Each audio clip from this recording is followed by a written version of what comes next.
Kai stood perfectly still near the barred window at the top of the cell door, his broad shoulders tense as he stared out through the narrow slats of torchlight filtering in from the chamber. His eyes moved constantly, left, right, pausing, then shifting again, sharp and alert despite the heavy clamp locked over his snout, forcing each of his breaths through his nostrils in slow bursts. One hand was raised toward me, his palm out. Wait. I froze where I knelt, the small, chipped stone clenched in my aching fingers.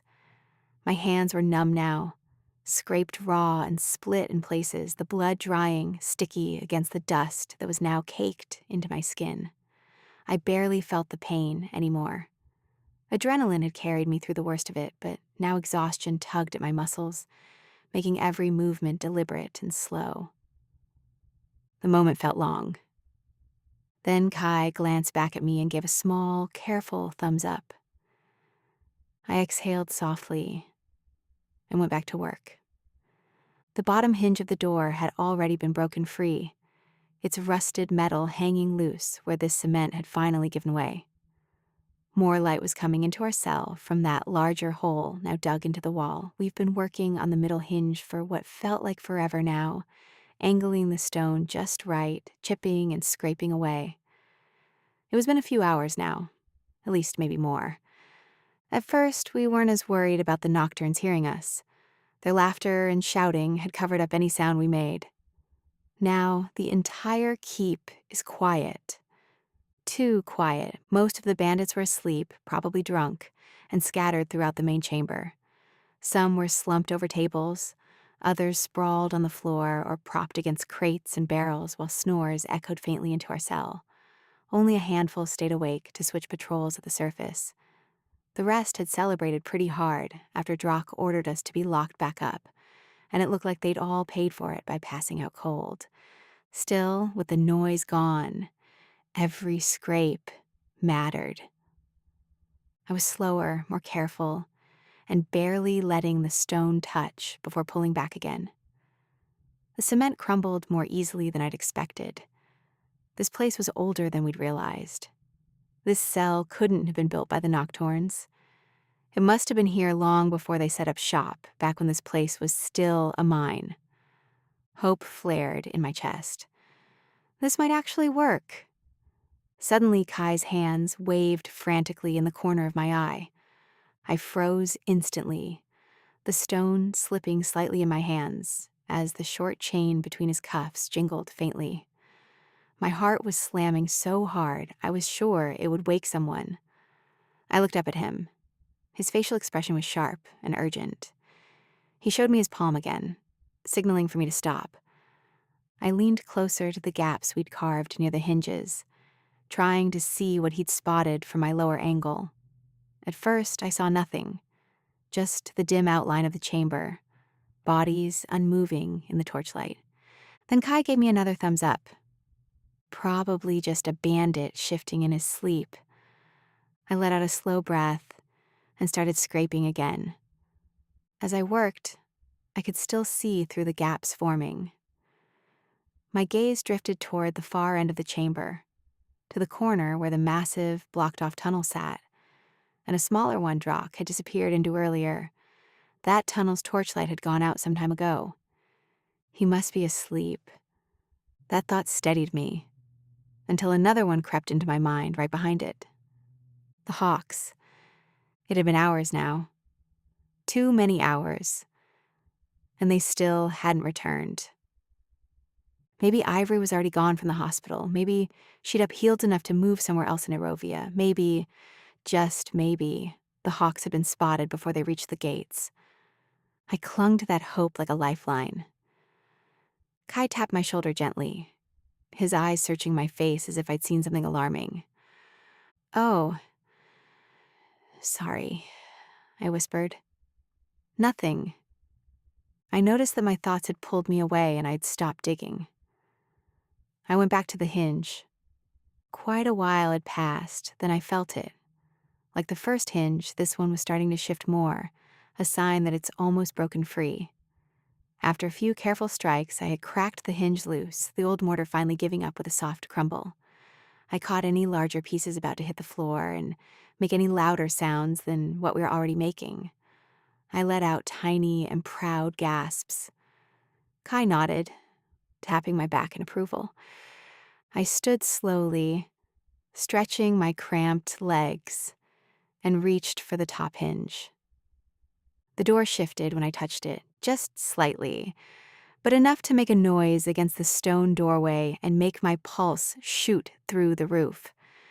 Kai immediately began to lean on it, bracing the door with his shoulder to keep it from rattling as I kept slowly digging away.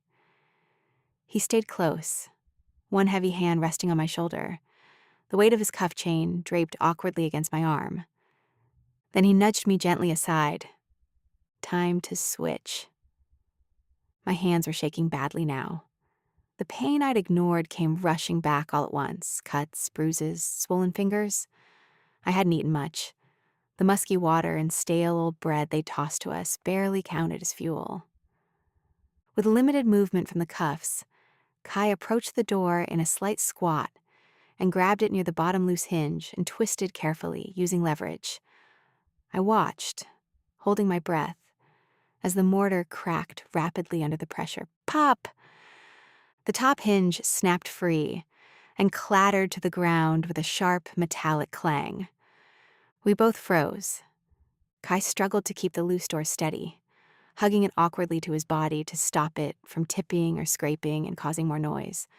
My heart hammered so loudly I was sure the entire keep could hear it. I peeked through the now wide-open doorway, ready for a wave of bandits to come running. Nothing. No one woke up. The chamber was quiet. Relief hit us both at once. I even went a little lightheaded for a moment and had to sit down. Together, we carefully propped the door back into place, as if nothing happened. Kai pointed to his snout clamp, then his cuffs, making an unlocking motion. I nodded, already understanding.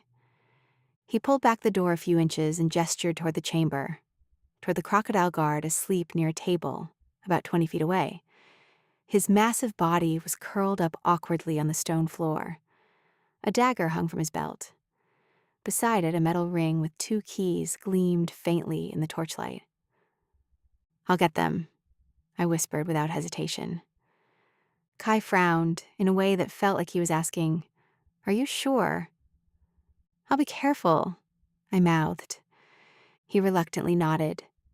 Kai opened the door for me, just enough for me to slip out. I slowly and steadily stepped across the stone floor, every step as quiet as I could make them. The crocodile snored loudly, then shifted, mumbling something I couldn't understand as he rolled over, right toward me. It startled me so bad, my foot slipped out from under me, and I landed squarely on his side. I froze. He didn't wake up. His breathing slowly rose and fell with his body. I couldn't believe what was happening. I held my breath and glanced back at the cell. Through the cracked doorway, I could just barely see Kai's outline in the dim orange light. His large chained paws grabbed the top of his head in shock. I carefully pushed up from the crocodile's body, reaching out and using the table next to him as a support. I reached for the leather buckle holding his keys in place and carefully unhooked them. The soft clatter they made was easily covered by his steady snoring. I eyed his dagger, then reached for it. Maybe this could... The crocodile snorted as if he knew what I was up to, and he rolled back over to the other side, too far for me to reach for the dagger now. I let out a shaky and quiet exhale. Can't get greedy here. I quickly slid back across the floor and returned to the cell. With the door propped up in the doorway, Kai unlocked the snout clamp first, ripping it off with a quiet gasp of relief. "I thought you were Croc Chow," he whispered hoarsely. I let out a weak, shaky laugh. He freed his cuffed, scaly hands next. Then he leaned in close. "Gotta get to the stairs," he whispered. "What about the guards?" I whispered back. Kai thought for a moment, then replied, "Hopefully we get the jump on him." "And if we don't?" I asked, almost feeling as worried as I was when I fell on top of the crocodile guard. He hesitated. "I'll draw them off ya," he said quietly. "Then you sneak straight past him. Get to Arovia." "No," I whispered fiercely. "We don't have a choice, Louisa," he said sternly. I thought about it for a moment. I couldn't just let Kai get caught again. I didn't even know my way around the tundral hollow. Not like Flurry did. And it was definitely nighttime right now. It was dark and I wouldn't have any lantern or torch. I'd probably just get caught in a trap again. The holes in our plan continued to show, and my breathing continued to speed up. I couldn't do this alone. I sink down to the ground and rest against the wall. Kai is leaning against the door to keep it in place. It was awkwardly placed in the doorway, some gaps visible with light streaming in from the sides. But at first glance I was sure a nocturne wouldn't notice. It was completely broken. I stared through a gap and see the barricaded tunnel at the far end. What if it was actually finished? That would be a straight shot to Eurovia. And if we could sneak over there, Kai wouldn't need to sacrifice himself just to get me out of here. "What about the tunnel?" I asked, and pointed at the gap I'd been staring through. Kai shook his head. "Too risky." "But it could be finished, Kai. The entrance would be much worse," I said, hoping he'd change his mind. Before he could answer, footsteps echoed outside in the main chamber, followed by voices. Some bandits were awake. My whole body locked up.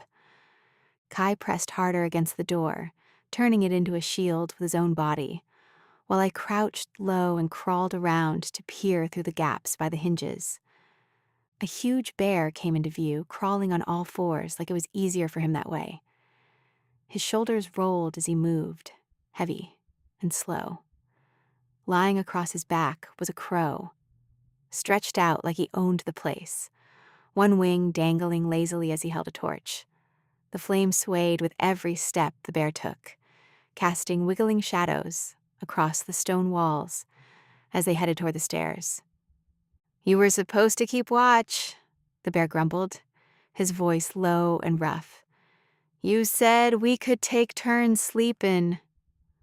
I know," the crow squawked, eyes rolling, shifting on his back. "How many times can a bird apologize?" "Apologies won't get us off night watch, Groyle," the bear snapped. The crow cackled, sharp and annoying. "Oh, come on, Briggs. A little night air will do you good." Their voices faded as they climbed the staircase, the torchlight shrinking until it disappeared completely. I stayed frozen, barely breathing. A moment later, 2 identical brown owls came down the stairs, their steps light and quiet. They looked happy. "Nice of the boss to give us the night off," one muttered. "Yeah," the other replied. "Not sure if I'm going to be able to sleep, though." "Me neither," the other one said. Their torchlight and faint footsteps slid down one of the tunnels and vanished. The chamber fell quiet again. Kai let out a slow breath and rubbed his jaw, the dark bruising there catching the dim orange light. "All right," he murmured. "Change of plan." He looked at me and sighed. "Let's take that tunnel." I blinked, surprised. Then relief washed over me, now that I didn't have to worry about losing Kai. A small, shaky smile tugged at my mouth, and I nodded. "Follow me," he whispered. He peeled back the door, and we quietly slipped out of the cell, hugging the edge of the chamber, moving carefully through the shadows toward the far corner, where the tunnel to Arovia waited. Fortunately, most lanterns and torches here in the main chamber were either out or dimming. There wasn't much light for anyone to notice the 2 of us sneaking by. But that also meant not a ton of light to lead the way. We moved slowly, carefully, like shadows slipping along the outer wall, The chamber felt different now that we were out of the cell. Bigger, somehow. Heavier. I'd gotten used to the air down here. The dampness clung to my throat as I tried to keep my breathing steady. I kept my eyes glued to the ground, watching where I stepped, terrified that even the softest scrape of my boots might wake someone. The scariest part was stepping over a few knock-torn bodies along the way. A big, round brown rabbit lay sprawled on his back near a stack of crates, his mouth open as he snored loudly. Another bandit was curled against a barrel, drooling onto the stone. My stomach twisted as we passed them, my heartbeats outpacing all the snores and grumbles. So far, so good. We came across a large, bulky raccoon near the wall, and Kai tiptoed around him. The raccoon shifted in his sleep, mumbling something under his breath, but kept sleeping. I followed Kai's lead and began to sneak around the front of the raccoon. I watched him carefully as I did. "Hey, come here, you," he grumbled. My blood went cold and I felt something cover my mouth right as I about shrieked in terror. Kai's big scaly paw had stopped any noise from escaping. I looked up at him. He brought his other paw up to his own mouth and quietly gestured for me to be quiet and still. The raccoon's thick arm had swung out blindly, just barely missing us, then to his side, grabbing the fox sleeping beside him, pulling the fox close against his chest like a stuffed toy. The fox didn't even wake, just let out a soft snort and went limp again. Kai's whole body was stiff as he glanced back at my face. He lowered his paw from my mouth. His eyes were wide, but there was something almost amused in them. I shook my head frantically. Don't laugh, don't breathe, don't exist. After a long, awful second, the raccoon settled again, his grip tightening around the fox as his snoring deepened. We moved, slowly, quietly.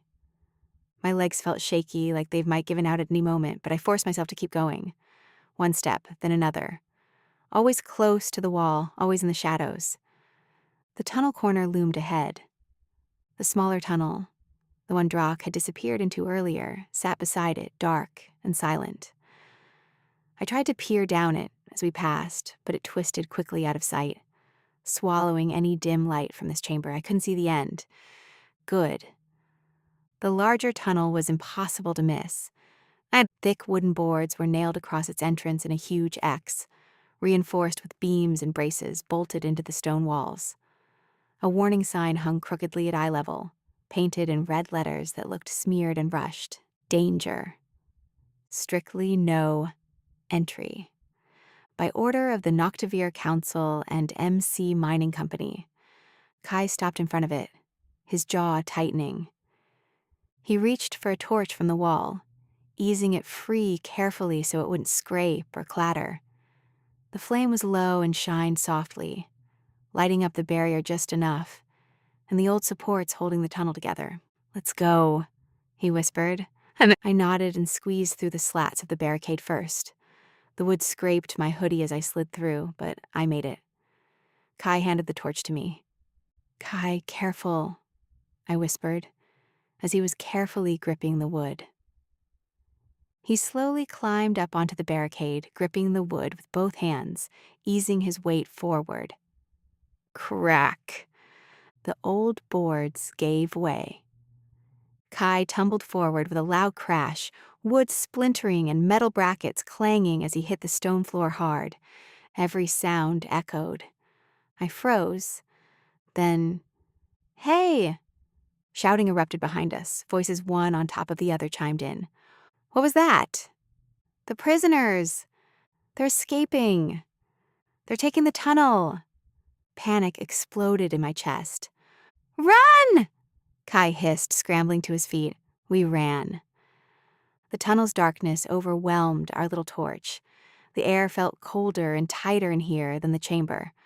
Our footsteps pounded against the stone as voices rose behind us, angry, sharp, waking more nocturnes with every shout.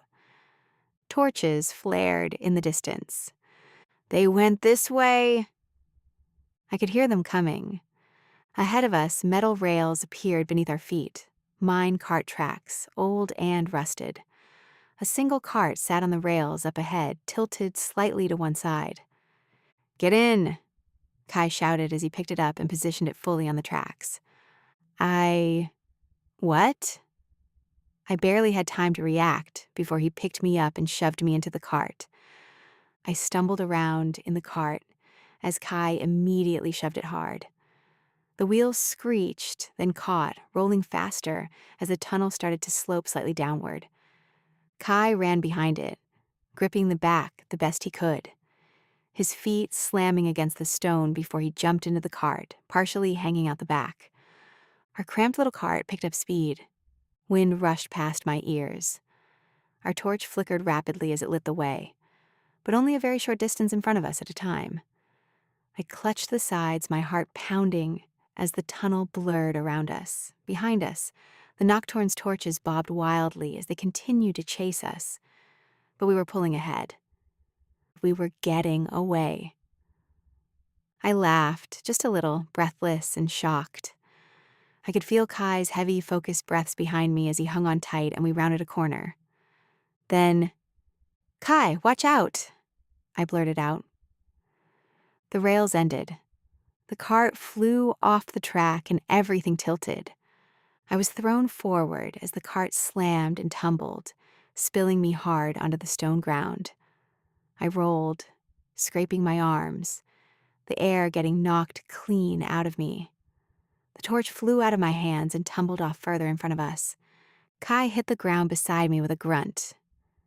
"You all right?" he grumbled, grabbing my arm and hauling me to my feet. I nodded, trying to ignore the sharp, burning scrapes along my arms. Constantly running on adrenaline helps with that, I guess. That was when I really saw where we were. The tunnel here was different, wider and taller than when we were closer to the keep's main chamber. The farther in we got, the more it opened up until now the ceiling was so high we could fit our whole house back home inside it. The walls stretched out on either side, held up by thick wooden beams and rusty metal braces that looked like they were stuck pretty deep into the stone. And straight ahead, a wall, a massive wooden seal, blocked the tunnel completely. It looked like thick boards that were stacked tight and kept together with even thicker wood beams and rusty metal supports that were wedged into the ground. A dead end. "No, no, no," I whispered, my chest tightening. Kai slammed his shoulder into it, shouting in frustration. Nothing. He found a loose boulder and hurled it at the wall. Still nothing. Didn't budge. Hardly a chip in the wood. I looked back in a panic. The group of torchlights was getting closer. The Nocturnes had started to come around the bend in the tunnel, their shouts echoing louder now. "Up there," I heard one shout. All the hope we'd been holding on to just stopped here, like the tunnel itself was telling us our luck had run out. "No!" I shouted at the wall. Kai had yelled and pounded his fist on the ground in frustration. I slammed my fists against the wall until my hands hurt, then slid down onto my knees, my forehead pressing into the rough wood as my chest heaved. My sobs freely sounded. I felt small, smaller than I had back in that dark cell, smaller than when Drock towered over me with my neck in his grip, smaller than I'd ever felt before. Soon we'd be captured again. Soon we'd lay there in a dark cell, hungry, tired, scared. Soon Drock would have Ivory. Soon we were going to die. I looked over at Kai, who was sitting with his back up against the wall. He, too, was defeated. He was rubbing his snout with one scaly paw and clutching a rock with the other.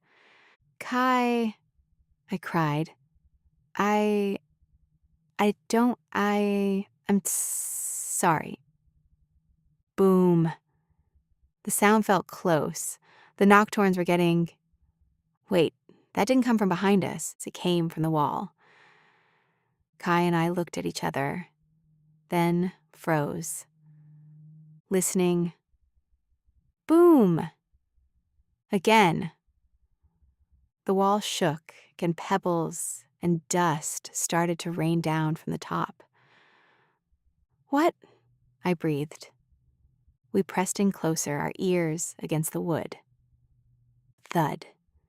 My head almost bounced off the wall as I felt something hit the other side. We jumped back just as something sharp burst through the boards, splintering wood outward. It vanished, then struck again, nails squeaking as they tore free. "Careful with that!" a frustrated voice shouted from the other side. "You don't want this place coming down, or worse, Nocturne's hearing us?" The sharp thing struck again. It was a large pickaxe. Wood cracked and collapsed out toward us. Suddenly, a yellow lantern swung into view through the opening, much brighter than our torch. We both squinted at the sudden flash of bright light. Dust was swirling around it, filling the air. Then, a voice from behind the light. "Lou?"